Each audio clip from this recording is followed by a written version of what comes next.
Looking at Starbucks, the loyalty it has with customers, the partner dynamic, the scale, as a long industry operator, it was just one that the challenges I think the brand was facing at the time were all things that excite me to get into. The chance to lead that was just, you couldn't say no.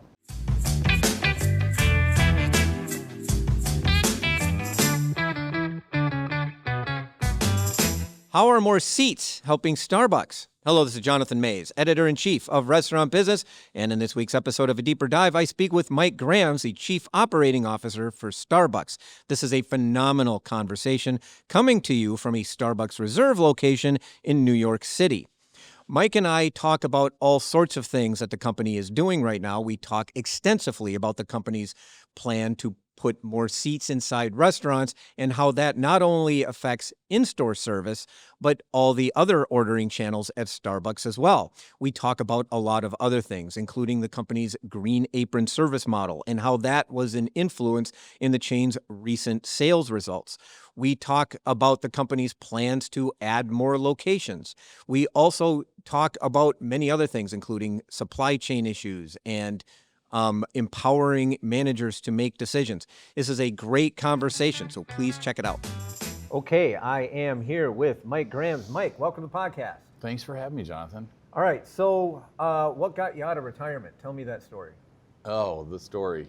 Well, I'd stepped away from the previous job, retired. I was going to consult, take it easy, travel. Winter came about. Realized I didn't have the free time that I thought I was going to have because I was indoors all the time, and sitting on the couch after walking my daughter's dog for the third time in the day.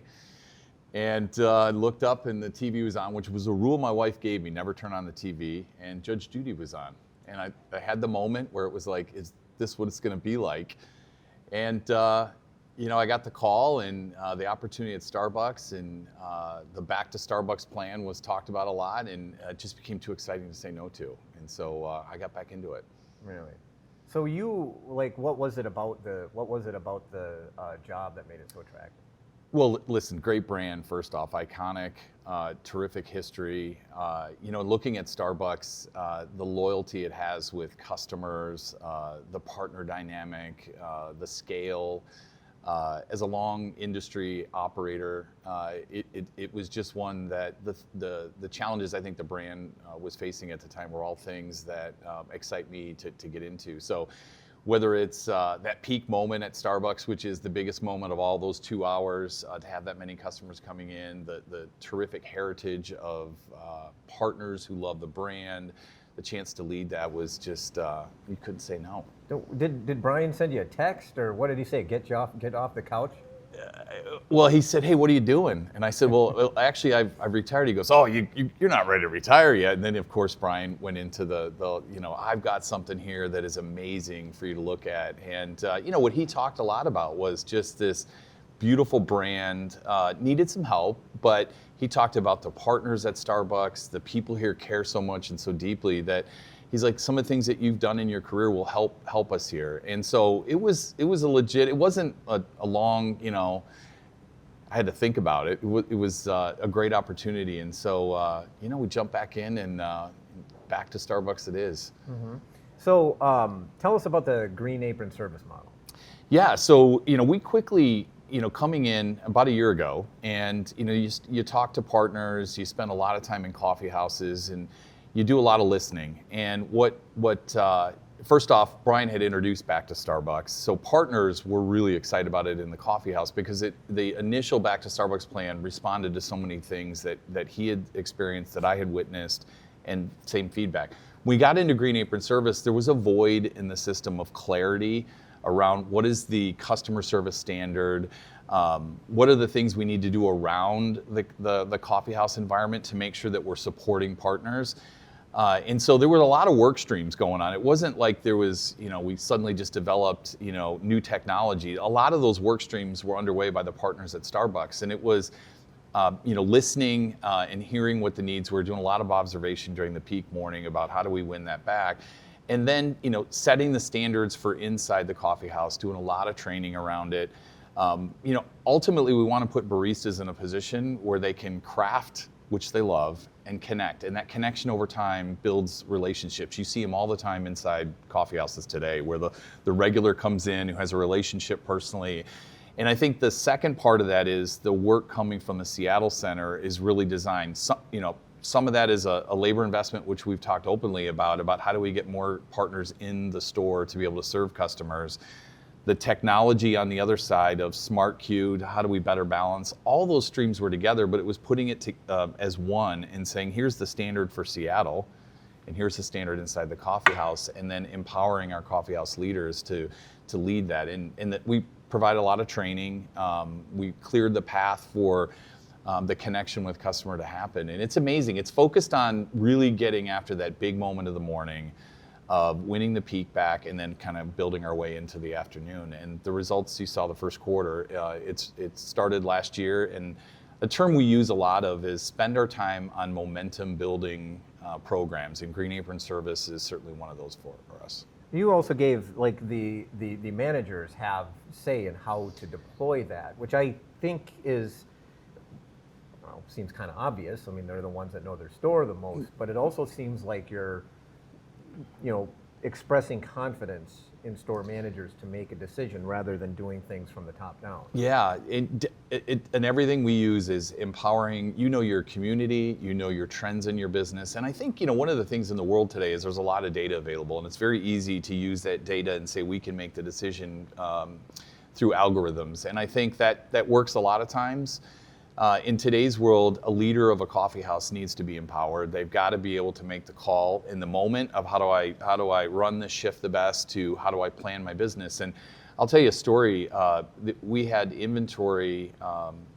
We had a problem with inventory. We were out of stock, and largely driven by trying to make the decision for the coffee house. And so Brian and I were I think we were in the Hamptons looking at one of the uplifts, and Jessica, who is a 13-year partner, we had a great visit. We were looking at everything. She gave us lots of feedback. And before we left, I asked the question I often do, which is, how can we help you?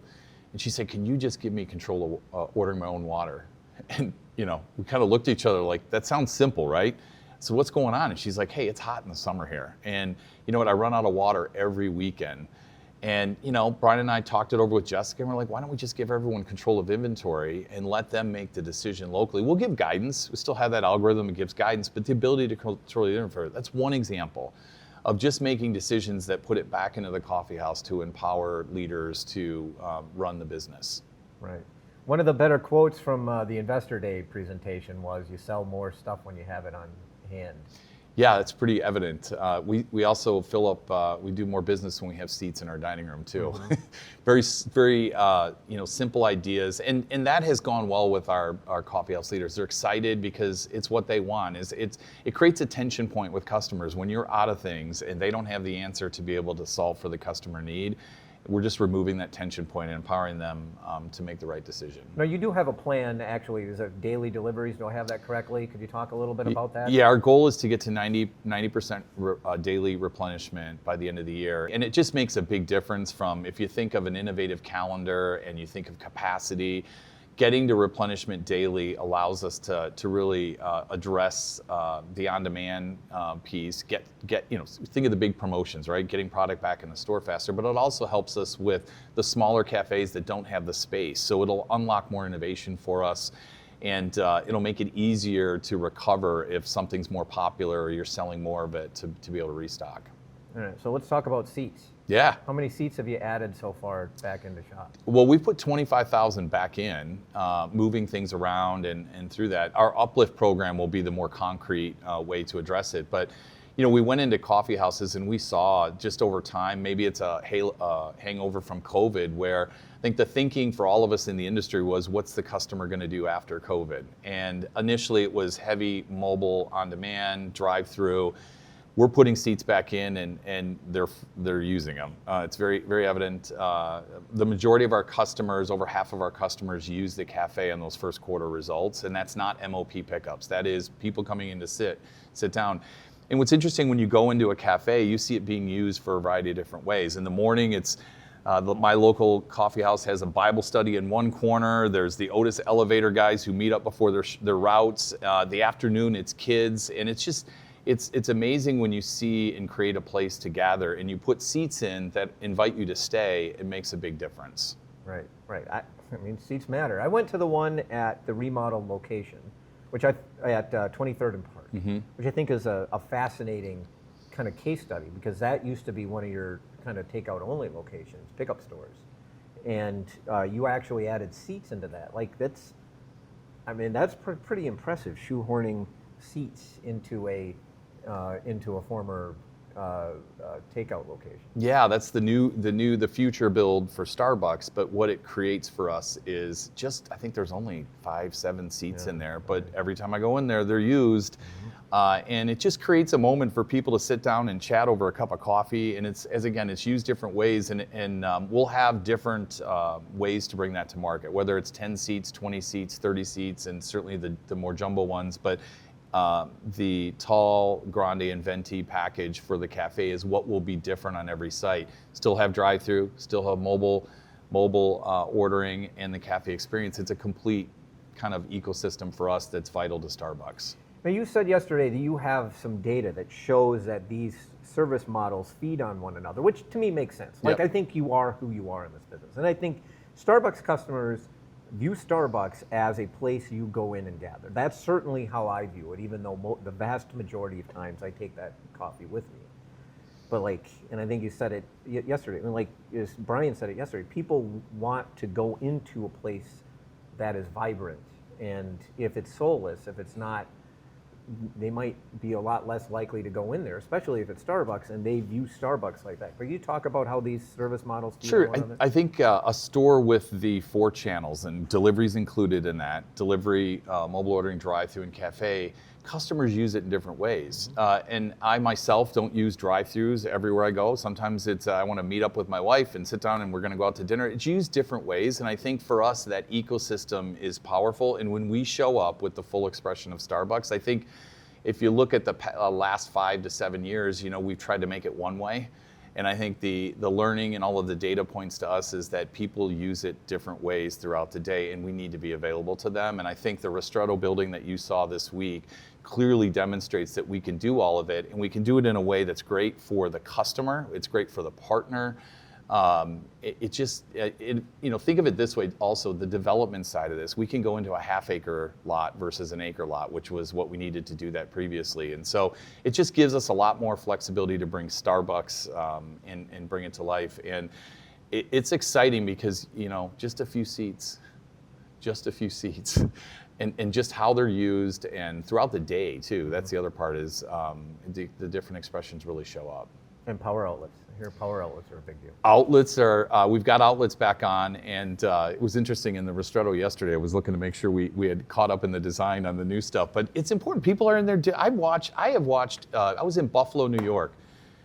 I saw a customer with the full display of a monitor on a table, and I'm not sure what he was doing, but people are using it different ways. The laptops, the job interview, the quick conference call that I can sit down, and we want to provide that for everyone. And it's just wonderful to see. It certainly adds to the vibe in the coffee house when they're full. And even this morning when we walked in here, it was just great to see the different pairings of people getting together and having a chat. Yeah. I'll never forget. I think it was like a year and a half ago when I was here in New York.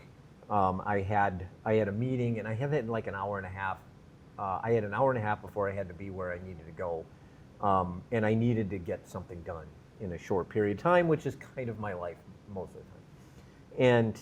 And I went trolling for a Starbucks seat, and I think I went to 4 Starbucks before I found an empty seat, and it was actually in a lobby.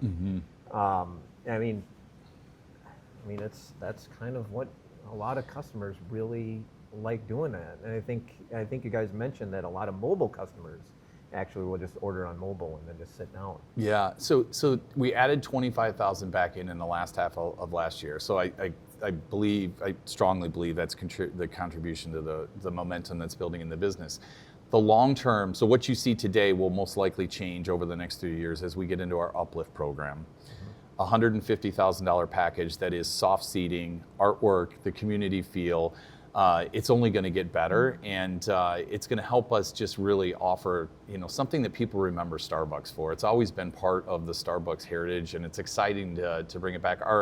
Our coffeehouse leaders are even more excited by it because it just gives them a chance to really be proud of something that they're. And by the way, I also want to mention too, we're still going to be great at drive-thrus.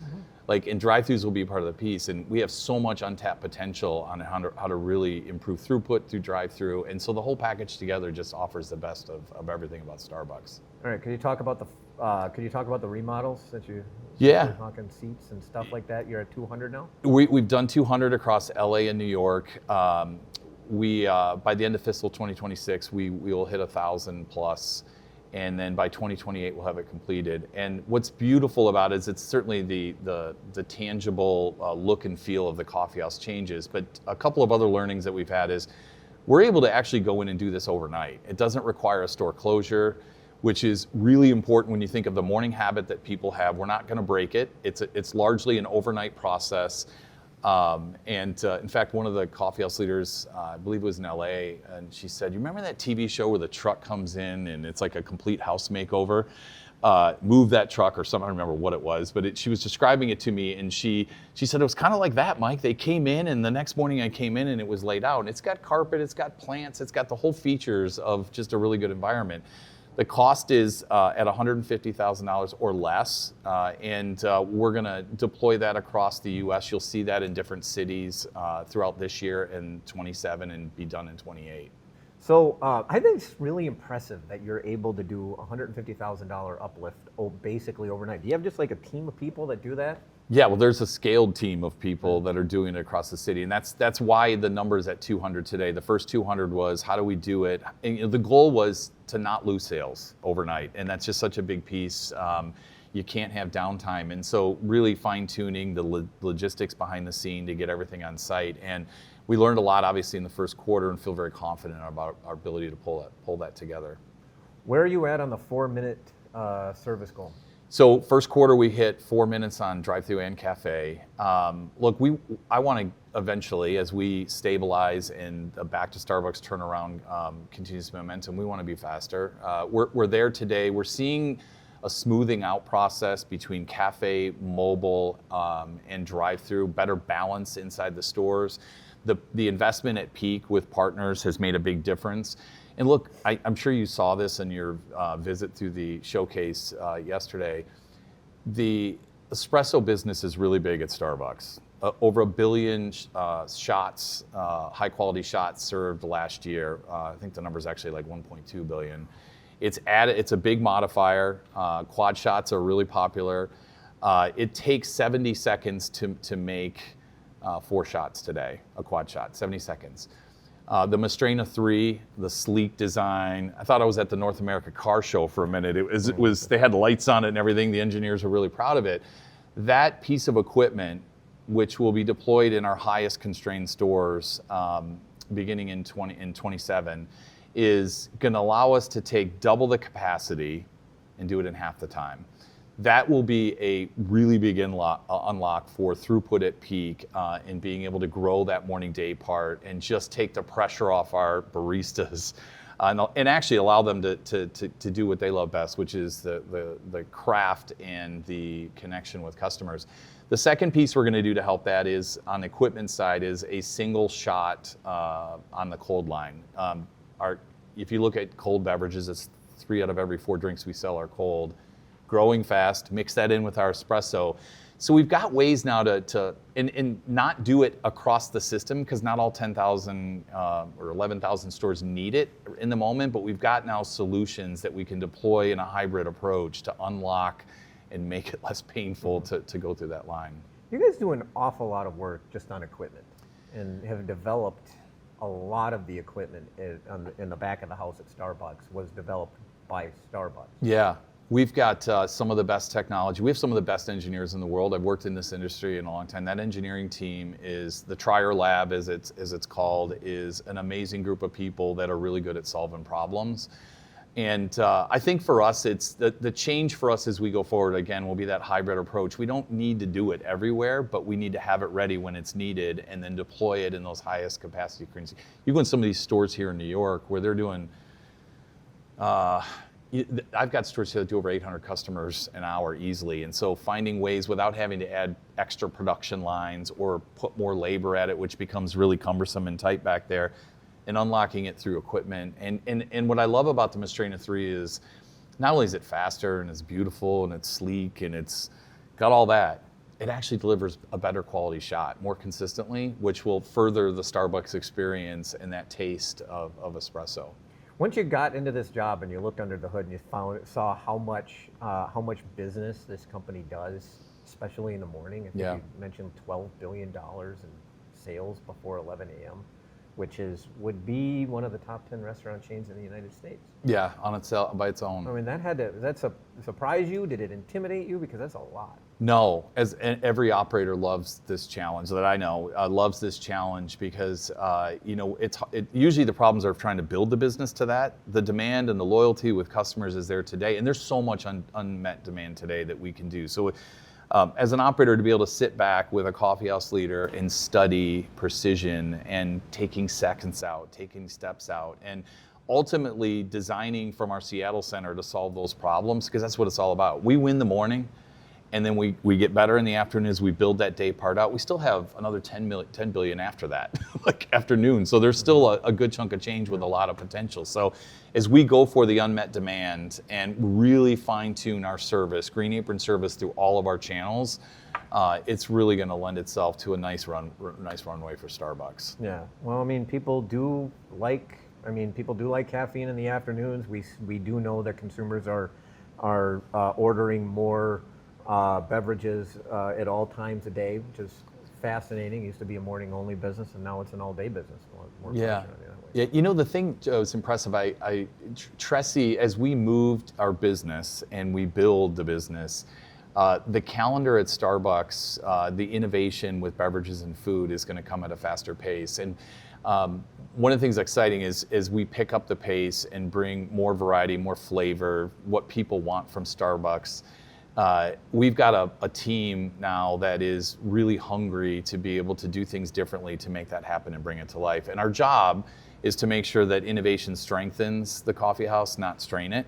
And that requires us to modernize how we train, modernize how we communicate with partners. Partners don't read manuals anymore. They go to TikTok.